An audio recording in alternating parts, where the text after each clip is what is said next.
નમસ્કાર મિત્રો, મારી યુટ્યુબ ચેનલમાં આપનું સ્વાગત છે।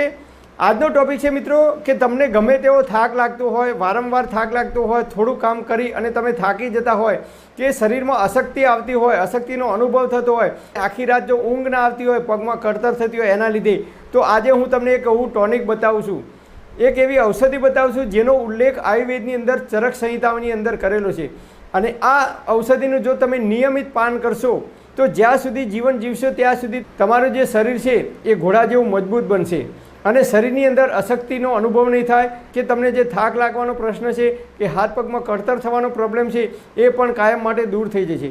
તો એના માટે શું કરવાનું? તો એના માટે આપણે ટૂંકમાં પરિચય લઈએ કે પહેલાંના જમાનાની અંદર, એટલે કે આજથી લગભગ 40 વર્ષ પહેલાં જ્યારે જાન આવતી ગામડાની અંદર, ત્યારે જાનને ગામના પાદરની અંદર માતાજીના મંદિરના ઓટલા ઉપર ઉતારો આપવામાં આવતો અને સૌથી પહેલાં એ જાનૈયાઓને એક જ વસ્તુ આપવામાં આવતી હતી અને એ વસ્તુનું નામ હતું શુદ્ધ દેશી ગોળનું પાણી। જે લોકો ઉંમરલાયક હશે એમને કદાચ ખબર હશે કે એ જમાનાની અંદર જ્યારે ગામડામાં જાન આવતી ત્યારે દરેક જાનૈયાઓને એક એક ગ્લાસ ભરી અને ગોળનું પાણી આપવામાં આવતું હતું।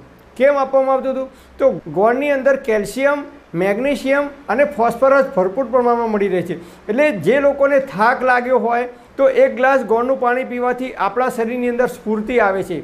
જેમ તમે જુઓ તો કોકા કોલા કે થમ્સઅપ તમે પીઓ તો તરત જ આપણને એકદમ થોડીક વાર માટે સ્ફૂર્તિ આવી જાય છે, કારણ કે એની અંદર ગળપણ હોય છે। અને ગોળનું પાણી તમે જો પીશો તો તમને કોઈ નુકસાન નહીં થાય।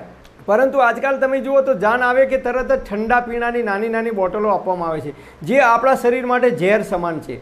એ પછી નાસ્તાની અંદર તમે જુઓ તો નાના નાના સમોસા કે મંચુરિયમ એવી બધી આઇટમો આપવામાં આવે છે જે તીખી તળેલી અને મસાલેદારો છે, જે આપણા શરીર માટે ઝેર સમાન છે। એ પછી ઠંડુ પાણી આપવામાં આવે છે, ફ્રીજનું, વોટર કુલરનું કે બરફનું, એ પણ આપણા શરીર માટે ઝેર સમાન છે। અને એ પછી તમે જુઓ તો જાનની વિદાય હોય ત્યારે આઈસ્ક્રીમ આપવામાં આવે છે, એ પણ આપણા શરીર માટે ઝેર સમાન છે। એટલે આજકાલ જાનની અંદર આપણે જઈએ તો પણ એવા ખોરાક આપવામાં આવે છે, એવા પીણા આપવામાં આવે છે કે જે આપણા શરીરની અંદર કચરો જમા કરે છે। માત્ર ને માત્ર કચરો જમા થાય છે આ બધી વસ્તુઓનો નિયમિત ઉપયોગ કરવાથી। એટલે લાંબા ગાળે આપણા શરીરની અંદર હાર્ટ એટેક આવવું, લકવો પડવો, બ્રેઇન સ્ટ્રોક થવો, નળીઓ બ્લોક થવી, શરીરની અંદર ખરાબ કોલેસ્ટ્રોલનું પ્રમાણ વધી જવું, યુરિક એસિડનું પ્રમાણ વધવું, આવી બધી અનેક પ્રકારની સમસ્યાઓ આવે છે। એનું કારણ માત્ર ને માત્ર આપણે જે ખોરાક ખાઈએ છીએ એ એવો ખોરાક ખાઈએ છીએ કે જેના કારણે આપણા શરીરની અંદર આ બધી બીમારીઓ આવવાની શરૂઆત થઈ ગઈ છે।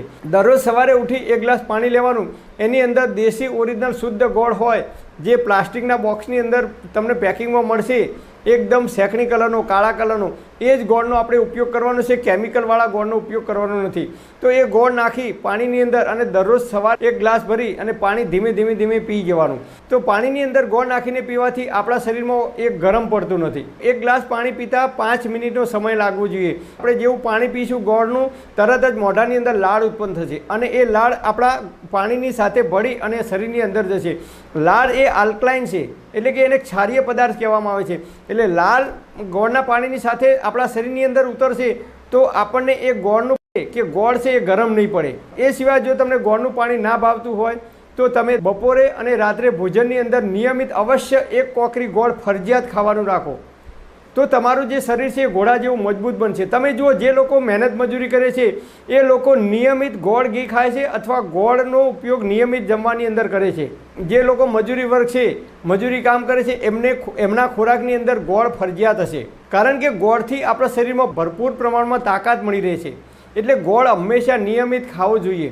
પણ આજકાલ લોકો ગોળ ખાવાનું બંધ કરી અને સફેદ ખાંડનો વધુ પડતો ઉપયોગ કરે છે। તો નિયમિત ગોળ ખાવાનું રાખો, તો જ્યાં સુધી જીવશો ત્યાં સુધી શરીરમાં કેલ્શિયમની ઉણપના કારણે તમારા શરીરમાં જો કળતર થતી છે તો એ કળતરનો દુખાવો કાયમ માટે દૂર થઈ જશે। પહેલાંના જમાનામાં જાન લઈને એક ગામથી બીજે ગામ ગાડું લઈને જવાનું હોય ત્યારે એ બળદને પણ ગોળનું પાણી પાવામાં આવતું અથવા ગોળ ખવડાવવામાં આવતું, કારણ કે બળદને એક ગામથી બીજે ગામ જવાનું હોય તો એમને પણ થાક ના લાગે, એમનું શરીર મજબૂત રહે, એટલા માટે બળદને પણ એ જમાનામાં ગોળ ખવડાવવામાં આવતો હતો।